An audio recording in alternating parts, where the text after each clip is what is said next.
It's not. It's nearly not enough for 3 minutes. So 3 minutes. we're gonna have to. I was saying 30 minutes. You're saying 3 minutes. It's definitely. It's not even gonna get to 3 minutes. With your questions. I have 1, 2, 3, 4, 5, 6. Yeah, 6 questions so far. Yeah, but we can. 6 questions. Good. I mean, I hope it's not just yes and no questions. Depends how it depends how deep the conversation. Yeah. All right. Yeah, let's Okay. just go with it.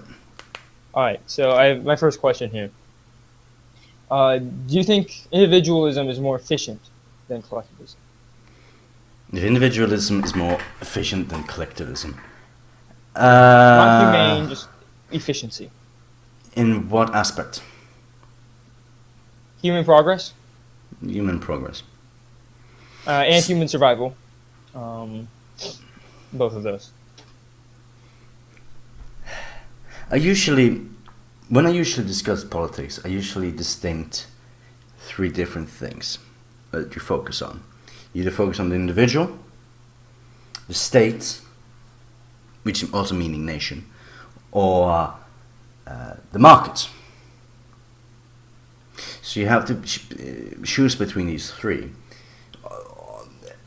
Within these 3 different, they're different importance. For example, individualism, of course, often more important if you care about the people. In most cases, obviously, it's not really that, because many socialists who are very collectivist in mind care about the people, because they see poor people, for example, and they want to help them. And then they put them into a collective, for example, a union, which is a collective, to help the people. And the nation, same thing. Let's say ethnical nationalism, like ethnical nationalism. You care about the people in the nation. Let's say Anglos in Britain, and then you clump them all together to help them get better. The only thing that usually is, all of this can be individually based, but most people see it as collective. The market is also in focus of the collective in most cases. If you wanted to see the better, like you clump up an area, let's say Hong Kong, you collect entirety market of Hong Kong, and then you put people in collectives, the worker, the business owner, yada yada yada. So when it comes to growth in a large scale, we think of the collective. But the real question is, thinking in this kind of collective, how does it help humanity? My issue with the ends justify the means type of idea is, when does it end? Because if you have a collective idea, you say, we are now, let's say 100 people in this village, we want to make it as best we can, and we sacrifice ourselves to make it the best we can, sacrifice ourselves for the collective. When does that end? When can people enjoy? It turns into tyranny, right? Yeah. So I agree with that. If you think of the best for everybody in that aspect, it's often collective. But I think for the individual itself, for me, for you, you have to always think about yourself. You have to think about the individual. What is best for me and what is best for you? And then we can't clump people together. Nations do that, or other things, because they have to, because it's such a large scale. But Yeah, individualism, you always have to see in a small scale. It's always about one individual. And that one individual has to do what he can to make his life the best. And usually that means helping people around you. If you help your nation, you help yourself. But that can be individualism. Then you're free to choose to help. But it doesn't have to be a collective. You don't have to be together with a union of 1,000 people to help your nation. You as an individual can help. But it's hard. But your question is hard to answer really out loud, because it's well, not. it's not really going. I'm not. The question isn't really asking like the humanity of it. It's more of asking like to that I would say like collectivism and individualism. Yes. the efficiency of both of those things.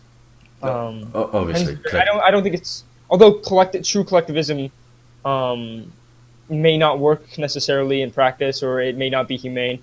no, Um, I don't think so. in theory, I think that it is more efficient than It is in individualism. most cases But more efficient. Yes, it doesn't have to be. Usually, when things stagnate, the collective become not as efficient. In the beginning, in most cases, the collective becomes efficient, and you have to have a collective in the beginning. Uh, Both in the left and the right, you both have a collective, because that's how you mobilize the people the fastest. And when you need to do things quick, you have to mobilize people, and you put people into collective, and things goes rolling. okay, So all right, yeah, but in the end of the day, I don't think that endures my happiness or your happiness. right. It's always up to the individual himself to fix his own life, and if every individual has that aspect of creating a better life for himself, for the individual, and think about your family and your needs, it will be get good for everybody. And that's if everybody thinks like that, which isn't really going to Yeah. happen. So that kind of actually answers my second question: is individualism more humane than collectivism? We Yeah, kind of talked about that already. I do think Um, human. I want to tell a story. it is separate from efficiency. Yeah, I want to tell a Right. story. Again, I think it's up to every individual to find his own happiness. Yes, yes, remember. But I usually tell the story of my mother. My mother is a war refugee, and when she grew up in a village, I'm not gonna tell you where. And the country is El Salvador, but I'm not gonna tell you where she grew up. Uh, the people, like, she lived the happiness together with the people, because it wasn't really war during the. She was born 60, if I'm correct. Yeah, in the 60s. She was born in the 60s. So it was quite calm in her little village. She was a simple farmer girl. Everything worked fine. She went to school. People around her there was no really big issues. There were small issues with countries around her and farmer rights and whatever, but not that hard. And the people she grew up with, the children, they were playing on the street when they were kids. But as they grow older, these collectivist ideas start to grow, and you split into three different groups of people. The socialists, believing that the people should, mostly the farmers and the people in the farm, should have it better. The people who work for the government, which is usually soldiers or lawyers or whatever, and the far-righters, the militia group, the nationalists, the patriotists, who hated the communists so much, so they clumped themselves together. Ironic, yeah. So her friends, when she was a kid, they started to kill each other when they were adults, and also rape, because that's war for you. So those collective ideas came up, but the question is, how did those collectivist ideas come up, and why is that bad? Well, I'll tell you a story. The reason why, at least in the farmland and the villages, small villages outside the cities, the reason why they grow is because of communistic Catholic pastors or priests, priests. They came to the local church and preached, and they didn't preach. Yeah, well, of course they preached Christianity, but they preached communism and how communism is good. My mother even told me she remembered when after church there were always the old men sitting outside the church on the benches and just talking bullshit about what happened. And she remembered the old man starting to say, "Soon we all can drink milk." Which sounds ridiculous, of course. I mean, why can't they drink milk? But understandable. I think that's an idea to gather people. Like, you will have it better. Everybody will have it better. If you fight for my cause, everybody will have it better. But my mother always ignored these kind of things. She's again, when she saw her friends being radicalized on every side, she just ignored it and lived her life, focusing on her happiness. She went to work. Again, she's a woman. Just remember that. She went to work in a factory after a while. After she had a shitty job, she was like 25, and she worked in a factory, and she bought herself a house in El Salvador, her own house with her own money, which our grandmother now lives in. Her mother lives in it now. El Salvador. Yeah, and she did it herself as a woman in the what is that? The 80s? Yeah, the woman in the 80s during the civil war.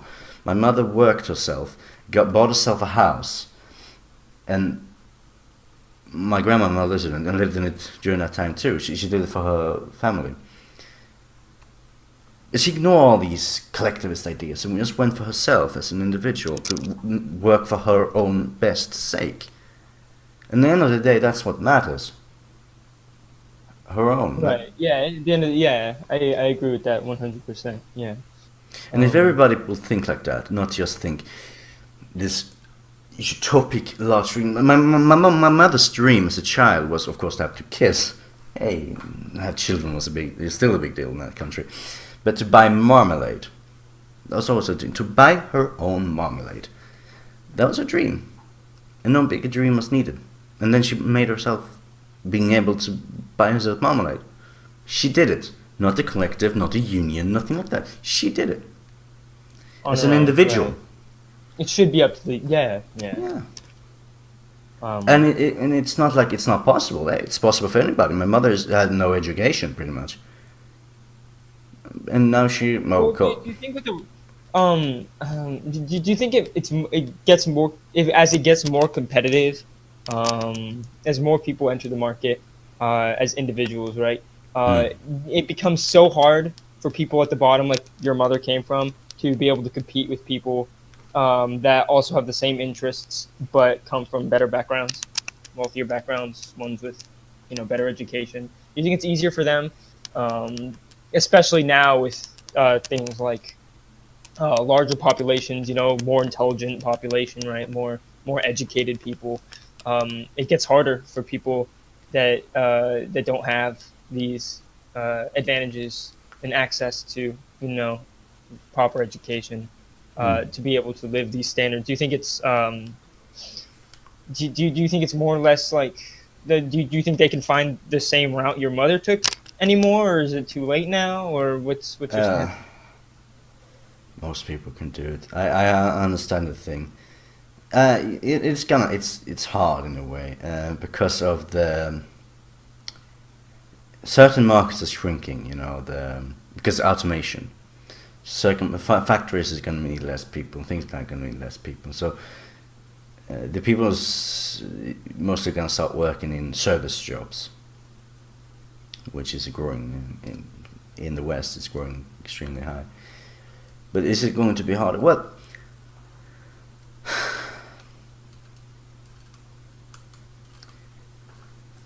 it depends what standard you want to live in. I mean, in that country, right now, the revolution did a couple of good things to the country. I'm not going to say it only did bad things. I mean, it created 3 different gangs, which, regardless, that's complicated. But at least there's free school now in that country, so everybody can get their education, regardless of dumb you are. You can get it for free.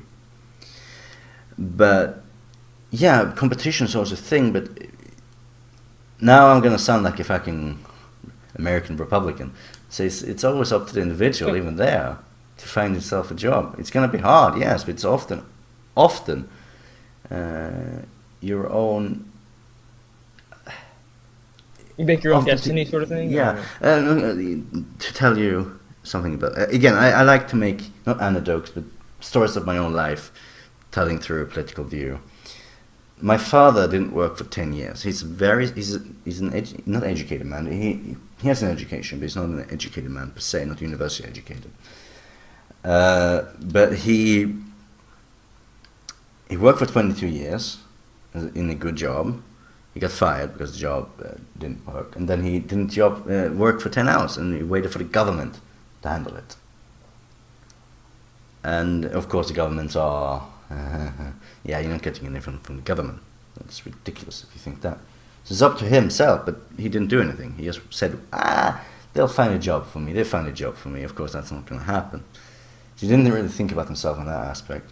And he waited 10 years, and he could work. He's a good worker. He likes to work. While my mother's boyfriend right now, he lost his job as well. Took him 6 months to find a new job, which actually has better pay, which is just lucky. That's lucky. But he got 3 different job offerings. Yeah, 3 different job offerings. He took one of them with the best pay, of course. Only 6 months. My father had 10 years. And the question is, my father was not slim. He's old, so not slim anymore. But he has more energy. He can work faster and be better than my mother's boyfriend. Because my mother's boyfriend he's a big man. So he has a hard time working. But it's not about what you have as education or what you have that. It's about your mentality. You can be unlucky. You can be extremely fucking unlucky. And you can hit rock bottom and never find a job. Absolutely, that happens. But in most cases, if you search for something, and you're really searching for something, you're trying, you're fighting, sooner or later you will find something. But many people don't do that. Right. So as long as you have the willingness to work, you will find work. I agree. Regardless of your education. As someone who it took me a very long time to find a job, for me. I do believe that you can come from the bottom and still find means of work. I don't know how it's going to play out in the future, though. I'm not quite sure, especially with, you were talking about earlier, like, we're competing with machines and more people in the future. Yeah. But it will be harder, but yeah, it'll get increasingly difficult, and yes. At some point, I won't know what's to become of us next. But okay. So we've been talking about individualism and individual freedom. Why do you believe in freedom? Like, as on a personal level. What's the meaning of life if you can't be free? If you can't choose to... Again, I'm gonna take an anecdote. I'm gonna take, not anecdote, but a history from my life. Again, usually my mother, because my mother is a big inspiration for me. My mother was together with my father for about 10 or 11 years. Hold on, 11 years. Yeah, I was 7 when they... No, wait, hold on. Math, 9 years. Oh my god, math. Time and math. Let's say 10 years, just to simplify it. They were together for 10 years. And my mother during this time was not free. My father helped her because the husband that my mother had before, the one she married in El Salvador, which was later a socialist, which means that she had to escape the country because he was part of a guerrilla movement in El Salvador. I will tell you more about that another time. But when she came to Sweden, she needed help. Let's say it's like a society that hits rock bottom. And what's usually good when you hit rock bottom is to have another person help you.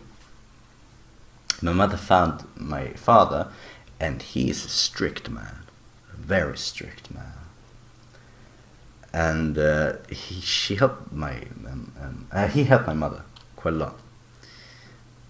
She told me about the times that every other weekend she gives away her daughter to her ex.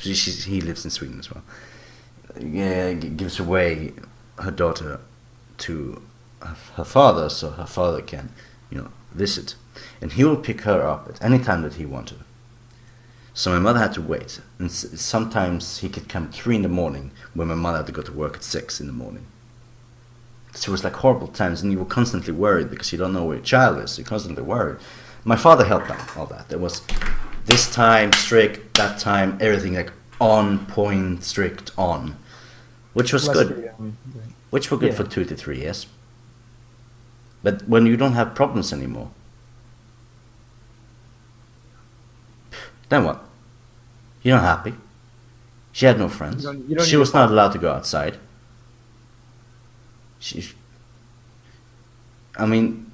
She had no friends, and whenever someone would come over, there's always fucking issues. She couldn't sit on the couch whenever she wanted, just to relax.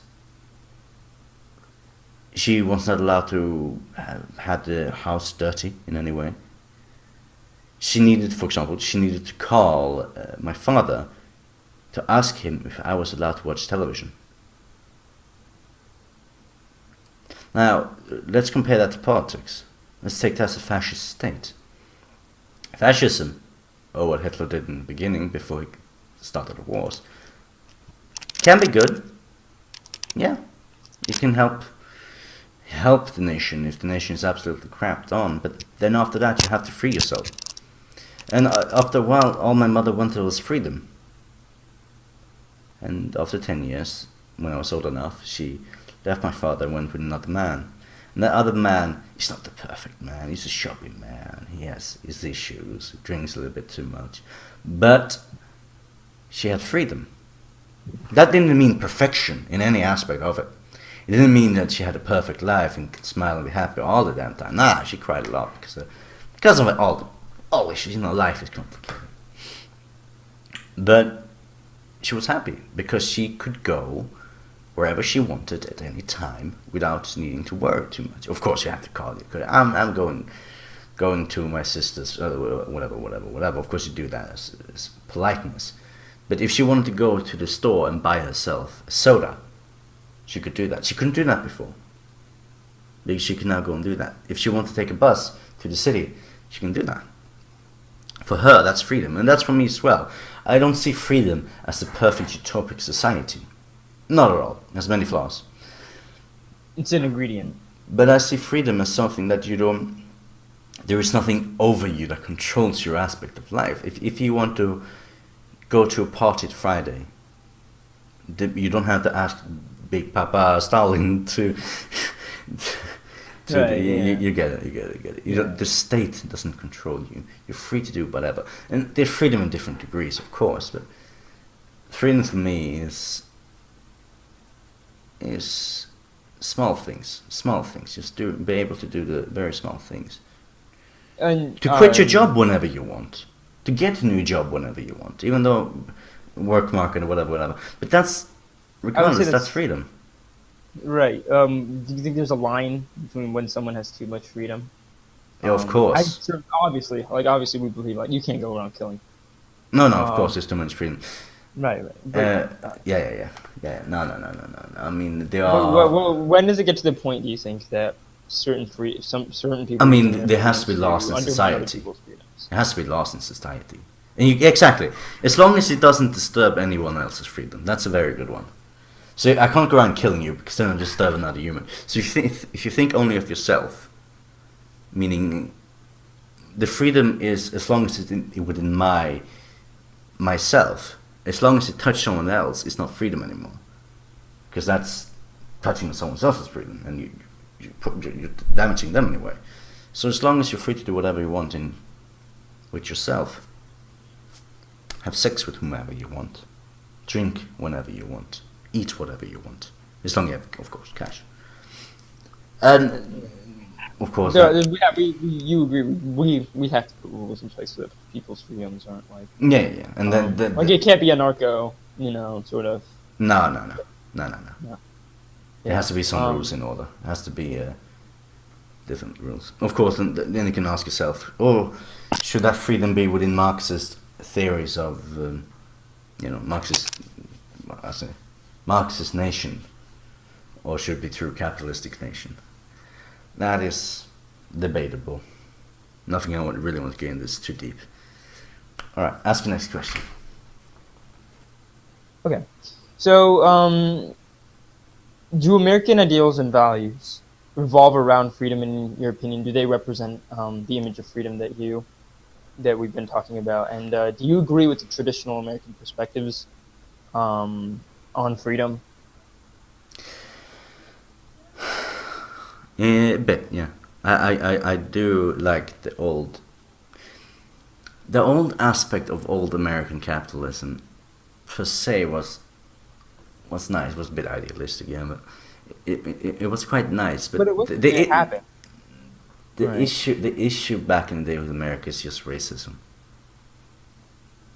Blacks had issues and Mexicans had issues. As long as you don't really care about ethnic lines like blacks or Asians or whatever, and you just focus on free market and free people, everybody can do their own. Which means there will be poverty, as not everybody's capable of doing things. Maybe then you should have some safety nets just to make sure those people don't end up in completely fucking disaster. But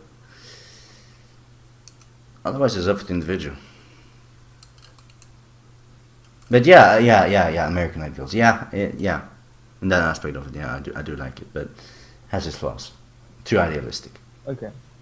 All right. So this kind of leads into my the last question I have here, but I actually have some follow-up questions. This kind of leads into a lot of American things that we have, like the Constitution.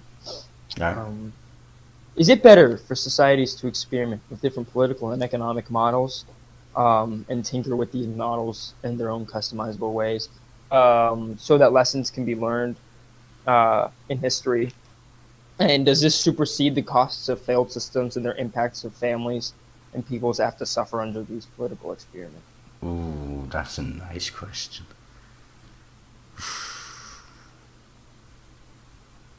I always dislike testing on people. They do it. They still do it today. I know they do it. They're fucking pieces of shit. They try different But it's a good way of learning theories. so that our future Nah, generations... but people fucking die. I mean, I agree. Like, people dying is a horrible thing. Yeah, But I know that. one of the great things about the Constitution, in my opinion, is it's a living document, right? Nothing is guaranteed.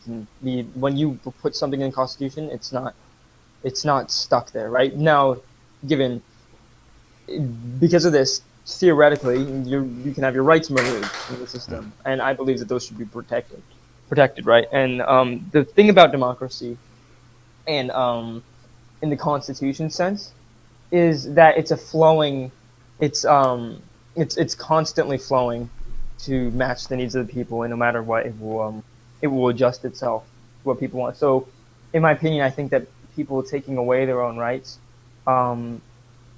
it wouldn't establish tyranny under democracy, right? Because they can revoke that tyranny themselves, and that's why I like the whole concept. But I personally believe that I don't know. I think that people's rights should be protected no matter what.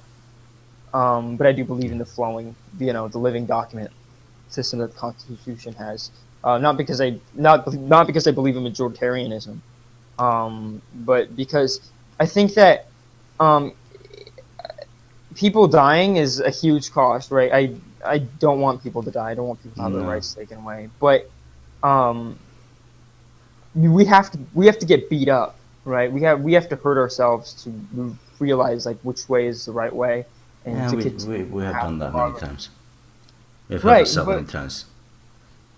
yes, but we're going to be faced with new conflicts in the future, right? Do you think that maybe we should continue what we've been doing? I don't think it's morally correct to do it, but it will happen regardless. The same thing. I mean, think of the Nazi testing in Nazi Germany, where they tested different things.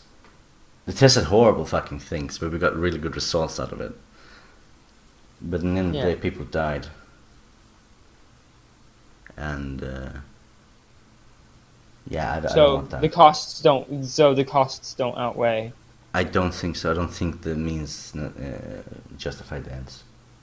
No, I can agree with that to a degree, but I do. Sorry, the end justify the means. Jeez. Yeah. I think we all But know. I get it. I do get it. But I think it's really hard. Well, it's a good way for us to learn. Yeah. I think our generation or past generations learned these lessons, and they had to learn it the hard way, right? And we don't have to worry about these things. Like I personally believe communism is dead. I don't think the world will ever see true communism. It's never really have seen true communism, but I don't think it's gonna return as No, it won't. And I think we're gonna have other problems I was speaking to my father. He was telling me this exact same thing. We were at like last night, and he was we're there are other things that are gonna hit us, and we learning these lessons the hard. We've done it before, Yeah. and it's hurt us, Yes. and we've moved on from them, but we don't want to have to. We don't want more people to die, um, obviously. So I think it's very it's a very difficult question to answer. It is. Um, yeah, because Yeah, but people don't. If we don't learn from our mistakes, but, we but to learn from our mistakes, it we have to isn't make that mistakes, right? we're not learning from mistakes. It's that we're literally trying new things. We're just Oh, poking different things to see if it works. yeah, We're hard, like it's like how the cyanide and happiness. How many